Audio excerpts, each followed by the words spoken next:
നമസ്കാരം. ബിപിൻ റാവത്തും കുടുംബവും സഞ്ചരിച്ച ഹെലികോപ്റ്റർ തകർന്നു വീണു എന്ന ഞെട്ടിക്കുന്ന ദുഃഖകരമായ വിവരത്തിലൂടെയാണ് നാം ഇപ്പോൾ കടന്നുപോകുന്നത്. ഊട്ടിക്ക് സമീപം കുനൂരിലാണ് അപകടമുണ്ടായത്. ഹെലികോപ്റ്റർ ലാൻഡ് ചെയ്യുന്നതിനിടയിലാണ് അപകടമുണ്ടായതെന്നാണ് അറിയുന്നത്. വ്യോമസേനയുടെ MI-17V5 ഹെലികോപ്റ്ററാണ് തകർന്നു വീണത്. കോയമ്പത്തൂരിലെ വെല്ലിംഗ്ടണിലേക്കുള്ള യാത്രാമധ്യേ സുലൂർ എയർബേസിൽ നിന്നാണ് ഹെലികോപ്റ്റർ പറന്നുയർന്നത്. വളരെയേറെ കരുത്തനായ ഈ ഹെലികോപ്റ്ററിന് ഇത്തരത്തിൽ സംഭവിച്ചതിലുള്ള ഞെട്ടലിലാണ് പ്രതിരോധ സേനകളും. ഇന്ത്യൻ വ്യോമസേന ഉപയോഗിക്കുന്ന ആധുനിക ഗതാഗത ഹെലികോപ്റ്റർ MI-17V5 ജീവനക്കാരെയും ചരക്കിനെയും ഉപകരണങ്ങളെയും കൊണ്ടുപോകുന്നതിനാണ് ഈ ചോപ്പർ രൂപകൽപ്പന ചെയ്തിരിക്കുന്നത്. തന്ത്രപരമായ വ്യോമാക്രമണ സേനയെയും രഹസ്യാന്വേഷണ സംഘങ്ങളെയും രാജ്യത്തിന്റെ വിവിധ ഇടങ്ങളിലേക്ക് എത്തിക്കുന്നതിനും വ്യോമസേന MI-17V5 ഹെലികോപ്റ്റർ ഉപയോഗിക്കുന്നുണ്ട്. രാവും പകലും ഏത് ഭൂമിശാസ്ത്രപരവും കാലാവസ്ഥാ സാഹചര്യങ്ങളിലും പ്രവർത്തിക്കാൻ കഴിയുന്നതിനാൽ ഇന്ത്യൻ VIP-കൾ ഉൾപ്പെടെ ഈ ഹെലികോപ്റ്റർ ഉപയോഗിക്കുന്നുണ്ട്. പ്രധാനമന്ത്രി ഉൾപ്പെടെയുള്ള എല്ലാ വിശിഷ്ട വ്യക്തികൾ ഉപയോഗിക്കുന്ന വിശ്വസ്ത ചോപ്പറായി ഇതിനെ പരിഗണിക്കുകയും ചെയ്തിരുന്നു.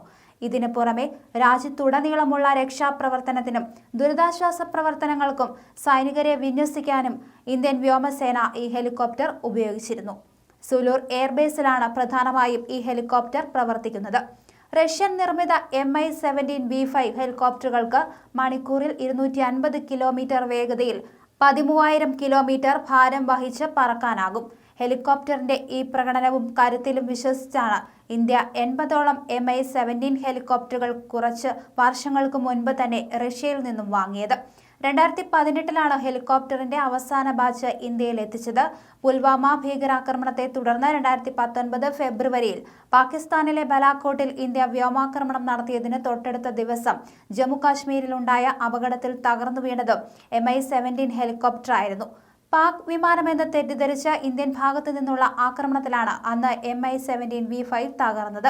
ഇതൊഴിച്ചാൽ MI-17V5 വലിയ അപകടങ്ങളൊന്നും തന്നെ ഉണ്ടാക്കിയിട്ടില്ല. ഹിമാലയം അടക്കമുള്ള മേഖലയിൽ ചരക്ക് നീക്കങ്ങൾക്ക് അടുത്തിടെ അമേരിക്കയിൽ നിന്നും ബോയിങ് നിർമ്മിച്ച ചിനൂക്ക് ഹെലികോപ്റ്ററുകളാണ് വ്യോമസേന ഇപ്പോൾ ഉപയോഗിക്കുന്നത്. ഉയരങ്ങളിലേക്ക് കനത്ത പെലോഡുകൾ എത്തിക്കാൻ ഇതിനുള്ള കഴിവാണ് കാരണം. ഒരേ സമയം തന്നെ 36 സായുധ സൈനികരെ കൊണ്ടുപോകാൻ കഴിയും. അല്ലെങ്കിൽ 4500 കിലോഗ്രാം ഭാരം റോപ്പിൽ കെട്ടിവെച്ച് കൊണ്ടുപോകാൻ കഴിയും. MI-17V5ലെ ആയുധ സംവിധാനങ്ങൾ പ്രധാനമായും ഉള്ളത് മിസൈലുകൾ, S-18 റോക്കറ്റുകൾ, 23 mm machine gun, PKT machine gun, AKM sub machine gun എന്നിവയുണ്ട്. ആയുധങ്ങൾ ലക്ഷ്യമാക്കിയുള്ള 8 ഫയറിംഗ് പോസ്റ്റുകൾ ഇതിൽ ഉൾപ്പെടുന്നു. ശത്രു സൈനികർ, കവചിത വാഹനങ്ങൾ, കരയടിസ്ഥാനമാക്കിയുള്ള ലക്ഷ്യങ്ങൾ, മറ്റ് സ്ഥിരവും ചലിക്കുന്നതുമായ ലക്ഷ്യങ്ങൾ എന്നിവയെ ലക്ഷ്യം വയ്ക്കാൻ ഓൺബോർഡ് ആയുധങ്ങൾ പ്രയോഗിക്കാൻ ക്രൂവിന് കഴിയും.